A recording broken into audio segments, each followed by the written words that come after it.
Norse specialist, Dr. Jackson Crawford. In this, my third video in my weekend Ranch Porch series, I want to talk about another subject that is not directly related to informing people about Old Norse or Norse mythology, but sort of connected, and that is getting published, my own experience of getting published, and maybe some thoughts that might help other people who are trying to be published too. So, one of the experiences I've had with that is that if people have not heard of you or your book, they immediately assume that you are self-published. And or if people find you sort of advertising your own book, as I do. I mean, I mention my books in most of my videos, and I suppose that's my main self-advertisement platform. People assume, oh, you must be self-published because, of course, otherwise you would have some kind of army of publicists. But I think that said army of publicists and advertisers is a property of very, very few publishers. And, you know, if I'm not going to advertise my book, who is? Right, it's not the next installment of Harry Potter. It's not going to advertise itself. It doesn't have a built-in audience. Nobody knows who I am, you know, at the start of the day, so I have to kind of go out and do some of that legwork myself. Although the publisher does some, especially in appearing at conventions. But I'll get into that in a moment. So, how I got published? Well, my publisher is Hackett Publishing Company to begin with, and what happened is in 2010 and 11, I had begun to write Amazon reviews, something that I have since stopped because I barely use Amazon anymore, and I found the reviews to be mostly less useful than I'd like. But at the time I was doing some Amazon reviews, and I reviewed a new translation of Beowulf. And I was intrigued when Hackett Publishing Company sent me an email to my work email at the time. I was teaching at UCLA. This is, again, late 2011, if I didn't say that before. And asked if I would take a look at their recently published translation of Beowulf by Dick Ringler, who I sort of barely knew. We had encountered one another when I was a PhD student at the University of Wisconsin, but he was retired, and he was a stranger except for shaking his hand twice, probably. So I thought, okay, this sounds great. And they sent me the translation. I really liked it, and I sent back a short review to Hackett.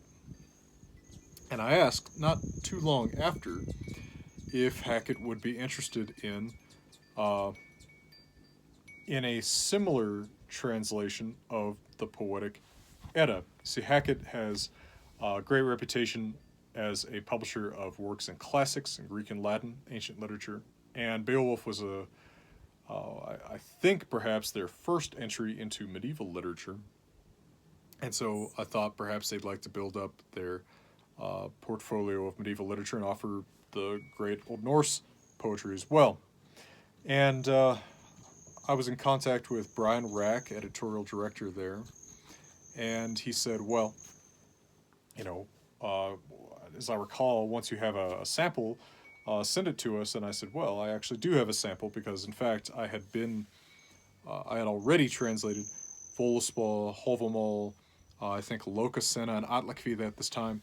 Basically, what happened was when I was teaching Norse mythology, I found it really difficult to use the currently existing translations with students because they spent so much time interpreting the translation, because so many of these translations are in often archaic English, or even if it's not archaic, it's in an English that kind of assumes you already have a lot of knowledge of poetry, read a lot of poetry, you know, that you're used to things being in an unusual word order, that kind of thing. So I already had these poems. I sent them to Hackett, and it was a long time before I heard back. And I don't remember all the back and forth that happened in the meantime. But then in early 2014, I want to say March 2014, so this is more than 2 years after these initial conversations, I was offered a contract by Hackett to produce a translation of the Poetic Edda. And I finished the translation, most of the translation I actually did in late 2013, because there had been such favorable signs from Hackett already that I decided to go ahead and do it. And of course, that was in the midst of teaching full-time at UCLA and writing my dissertation because I was still technically a PhD student at the University of Wisconsin at the time. It was a busy time. But yeah, at early 2014, I signed the contract. Then in June 2014, I finished the translating in Wyoming after my job at UCLA suddenly ceased to exist. And then by December 2014, I finished the introduction. There was a lot of back and forth about the introduction with Hackett, a lot of things they wanted or didn't want, and so that was a long process. And then, having turned that in, the book became available for sale in March of 2015. So a long road. And then after that, I got them interested in the Saga of the Volsungs too. That was a long process as well. In some other ways, again, the introduction took a lot of back and forth. Part of what takes a long time with a nonfiction publisher, especially a publisher that's aiming at the textbook market for universities and colleges, is that there's peer review. And the Poetic Edda had one peer reviewer.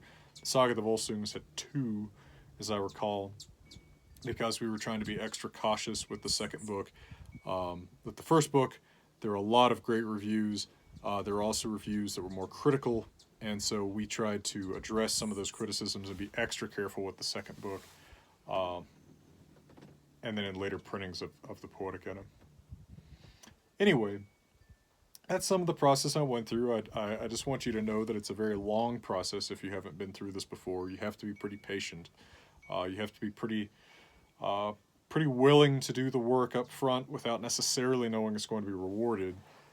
And it's always better to approach a publisher with something already done, I think, than it is to say, hey, I want to do this, potentially, because the publisher doesn't know that you're not going to flake out on them, right? If you don't already have something done.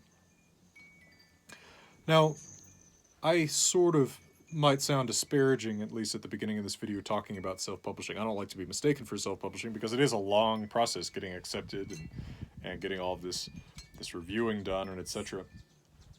But I think self-publishing is largely fine for fiction. A good friend of mine, Noah Goetz, in Utah, has self-published some really fun novels on Amazon. I think Matt Colville is self-published. Self-publishing fiction is one thing. Self-publishing nonfiction potentially treads some pretty dangerous waters because, of course, especially in a scholarly or academic context, what having a publisher says is someone else vetted this, right? And especially with a publisher that tends toward the academic market like Hackett, someone else academic in a related field vetted this. And that's very important. Because if you've self-published nonfiction, or what purports to be nonfiction, right? The inevitable question is, why did you have to self-publish? Were no publishers interested in this? Is this a bunch of, personal nonsense, that you've just assembled yourself? Since there's no vetting, I always look a little askance at self-published nonfiction. Other things I would think about here. Well, I've talked about the books a little bit. Sometimes people ask me about publishing poetry. I used to write poetry. I have more or less stopped because there is no honor and no profit in it, right? I mean, no one reads it. But I did get a few poems published when I was really actively writing poetry. That is just a war of numbers. I think for every 100 poems that I sent in for publication, one would be published. And that's actually a much better rate than a lot of people I know who are probably better known as poets. It is just, there's so many people doing it, and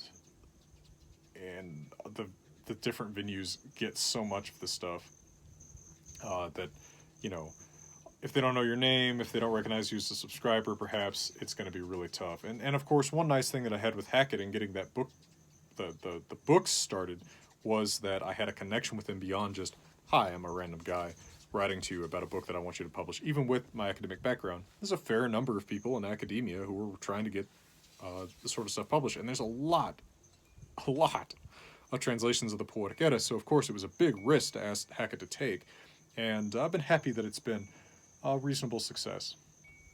I think that it's found a lot of its audience, and it doesn't seem to be losing momentum with said audience, so I've been happy for that.